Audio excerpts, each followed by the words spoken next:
Hey everyone, my name is Brody, and for my immersion research project, I looked at the consequences that excessive video game play can have and how to resolve them.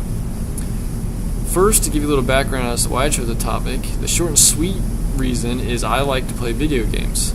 I played my very first video game when I was 4 years old when I received my Game Boy, as well as my very first game, Mario.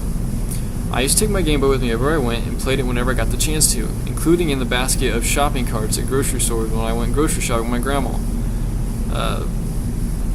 My like for playing games grew even more as I developed an interest in consoles such as the PlayStation and PlayStation 2 to my Xbox One that I currently own today in games like Call of Duty and Battlefield. With this growth of my passion for gaming, the time I started to spend on playing these games increased as well. I got to the point where I could spend 10 or more hours a day playing these games. I decided to step back and look at what this had on me and noticed that I was less physically active each day. My grades were starting to slip because I was worried more about getting home and playing games instead of getting home and actually finishing my homework like I should have been. And I was seeing my friends less and less as I tended to be more on my Xbox and would only talk to them over Skype and game chat and games. So I decided to take action, and I decided to change my way with this immersion. Before I started the immersion, I asked myself one simple question: how can less time playing video games and more time doing other things impact my life for the better? The first thing I decided to do was dig a little bit into the research of others who have been playing games and have been studying the effects that they've had on other people. As I began skimming through the different research, I noticed a common theme between them. They all refer to the need or habit to excessively play video games for long periods of time as a video game addiction. So as I looked at it, I had taken the first steps to overcoming addiction by admitting that I had the problem and started planning ways to overcome it. My search first brought me upon the health effects of constant video game play.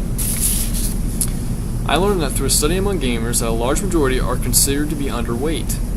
The scholar who found these results believed that this was due to many gamers either skipping meals or substituting meals for a small snack, such as a bag of chips and an energy drink such as Monsters. Another scholar found that too much video game play can also affect physical or mental health instead of physical. He found that due to the intensity that games are played nowadays, that gamers were found to have a higher levels of anxiety and depression. A sleep disorder study also found that gaming can make it hard to fall asleep due to an increased heart rate and the increase in adrenaline levels that gamers get while playing video games, also known as a gaming rush. This study found that after gaming sessions ended, it usually took the person about 30 up to 45 minutes to fall asleep. This and the fact gamers usually stay up late at night playing these games made many sleep deprived and extremely exhausted the next morning. As I continued to flip through the research of other scholars, I noticed that for excessive gaming or gaming in general affecting a person's social life and education, there was actually good and bad consequences.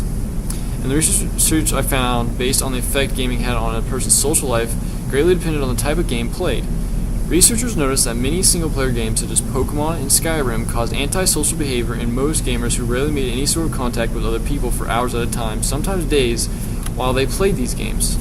In contrast, games with online multiplayer and chat capabilities such as Battlefield and Call of Duty were found to increase social interactions as many gamers required communication with teammates in order to win. With education, research found that excessive gaming tended to distract many students from their studies, which in turn caused them to receive poor grades on exams and tests. Another researcher found that gaming could help many students develop certain skills that would help them in professional fields that involved science, technology, engineering, and mathematics. From this, I can see how gaming could be beneficial to some regarding education and their social aspects of life, but for me, it was hurting me more than it was actually helping. After I had gathered all my research, I noticed it was severely lacking in what I needed to help me change my ways. Many of the research I found lacked a solution or steps someone could take to help them prevent overplaying from negatively affecting someone's health, education, and social life. It is also one thing to read and be told how something affects you and how to prevent it, and another to actually experience it yourself. This is why, in order to fill this gap, I conducted a 1-month immersion to help me try different restrictions on my gaming habits and to compare it to before I'd started doing the immersion and after. The guidelines for this immersion were as follows. For the first 2 weeks, I only allowed myself an hour of gaming each weekday and only 6 hours spread over Saturday and Sunday.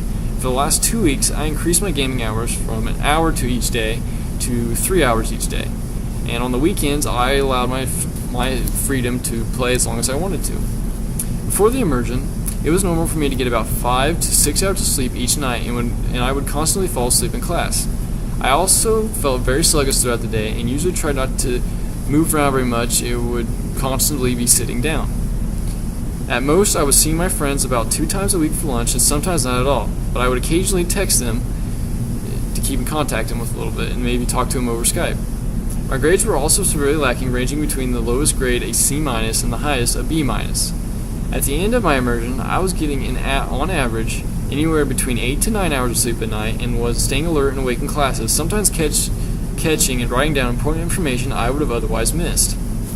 I was also waking up and feeling more energized and keeping this feeling throughout the day. I even started to go for a jog each morning when the weather permitted. I was also seeing an improvement in my grades that were now no lower than a B- and as high as a B+, A- in the A- range. My friends and I were even starting to hang out more, going bowling on the weekends, and usually eating lunch every day, sometimes dinner if our schedules allowed it.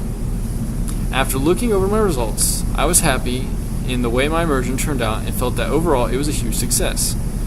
It was because of the reduction in the amount of time I spent gaming that I saw an improvement in my overall health, my education, and grades, as well as my social life. I decided to take what I learned from my immersion and applied it to my daily life as a normal routine. While I'm in school, I do not game at all during the week if I have homework or a test to study for that is coming up. But I allow myself to game as long as I want to on weekends if I did not already have plans to spend time with my friends or to do other things with my family. When school lets out for summer, I will be working almost every day, so I will not be gaming as much as I would normally over the summer, but I will lay off video games even on the days I have off to kind of keep me in the routine. I really hope that others can take from my research and apply it to themselves and help to improve their own lives, as this can also apply to more than just those people who play too many games like me. It can help anybody who spends too much time on a hobby they enjoy. As the old saying goes, too much of a good thing can be bad.